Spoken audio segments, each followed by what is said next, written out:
একটা সবুজ মাঠে বান্টি নামে একটা ছোট খরগোশ বাস করত। সে ছিল খুবই কৌতূহলী এবং সাহসী। সারাদিন ছোটাছুটি এবং আনন্দ করেই তার দিন কাটত। মাঠের পাশেই ছিল একটা রহস্যময় ঘন জঙ্গল। বান্টির ভীষণ ইচ্ছে করত সেই জঙ্গলটাকে ঘুরে দেখতে, কিন্তু সে এতই ছোট ছিল, সে জঙ্গলের ভিতরে যাওয়ার সাহস পেত না। তাই মাঝে মাঝেই তার মন খারাপ থাকত। একদিন একটা সুন্দর সকালে সে ভাবল, এখনই সময় জঙ্গলটাকে ঘুরে দেখার। সে জঙ্গলের উদ্দেশ্যে হাঁটা শুরু করলো। জঙ্গলের ভেতরে ঢুকে এর অপূর্ব দৃশ্য দেখে বান্টি খুশিতে আত্মহারা হয়ে গেল। সে আরও বিস্ময়কর অনেক কিছু দেখার জন্য সামনে অগ্রসর হতে লাগলো। বান্টি হঠাৎ দেখতে পেল একটা বুড়ো প্যাঁচা গাছের ডালে বসে আছে।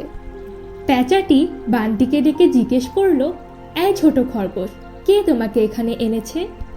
বান্টি বলল, আমি একাই এখানে এসেছি। আমি এই জঙ্গলের অনেক অজানা কিছু জানতে এবং উপভোগ করতে চাই। বুড়ো প্যাঁচাটি একটা পাথরের পথ দেখিয়ে বলল, এই পথ ধরে এগিয়ে যাও, তাহলে তুমি যা চাচ্ছ তাই পাবে।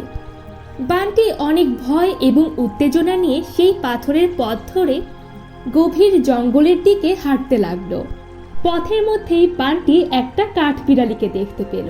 তার নাম সানি। বান্টির মুখে অভিযানের কথা শুনে সানিও তার সাথে যেতে চাইল। কিছুক্ষণ পর তারা জঙ্গলে একটা রহস্যময় গুহা দেখে ভয়ে জড়সড় হয়ে গেল। কিন্তু তারা ভাবল, অভিযানে এসে তো একটু সাহসী হতেই হবে। তারপর তারা আত্মবিশ্বাসের সাথে গুহার মধ্যে প্রবেশ করল। অন্ধকার গুহার ভেতরে তারা একটা পুরাতন সিন্দুক দেখতে পেল।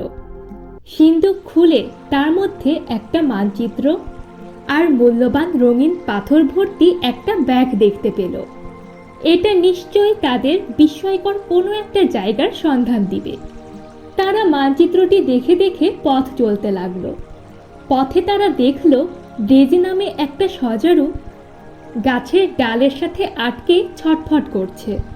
খুব দ্রুত তারা তাকে উদ্ধার করলো। পরে ডেজি তাদেরকে কৃতজ্ঞতা এবং ধন্যবাদ জানিয়ে বন্ধু হতে চাইল। সবকিছু শুনে ডেজিও তাদের এই অভিযানের সঙ্গী হলো। দলটি কিছুক্ষণের মধ্যেই একটি প্রশান্ত নদীর তীরে এসে পৌঁছালো। তারা হতাশ হয়ে ভাবল, এই নদী তারা কিভাবে পার হবে। বান্টি কিছু দূরেই শক্ত পাথর দেখে বলল, আমরা এগুলো দিয়ে নদী পার হতে পারি। তারা খুব সাবধানে পাথরের উপর দিয়ে নিরাপদে নদী পার হলো। নদীর এই পারে এসে তারা দেখল জঙ্গলের সব প্রাণী একটা বড় গাছের নিচে নেচে গিয়ে আনন্দ করছে। বান্টিদের দলকে দেখে সবাই তাদেরকে স্বাগতম জানালো। সবার মধ্যে বান্টি সেই বুড়ো প্যাঁচাকেও দেখতে পেল। প্যাঁচাটি আনন্দিত হয়ে বলল, ছোট খরগোশ, তুমি পেরেছো। বান্টি ও তার বন্ধুরা সবার সাথে আনন্দে যোগ দিল। সবাইকে তাদের অভিযানের গল্প শোনালো আর সেই মূল্যবান রঙিন পাথর সবাইকে উপহার দিল। সন্ধ্যা নামতে শুরু করলে বান্টির মনে হলো এখন তাকে বাড়ি ফিরতে হবে। সে তার নতুন বন্ধুদের ধন্যবাদ জানালো, আবার দেখা করার প্রতিশ্রুতি দিয়ে সবার কাছ থেকে বিদায় নিল। বাড়ি ফিরে বান্টি অনেক গর্বিত বোধ করলো, কারণ সে আজ জানতে পেরেছে এই পৃথিবী অনেক বিস্ময়ে ভরপুর। সে এটাও বুঝতে পেরেছে যে জানার আগ্রহ নিয়ে চেষ্টা না করলে এই পৃথিবীর রহস্যগুলো জানা বা আনন্দগুলো উপভোগ করা কখনোই সম্ভব হবে না।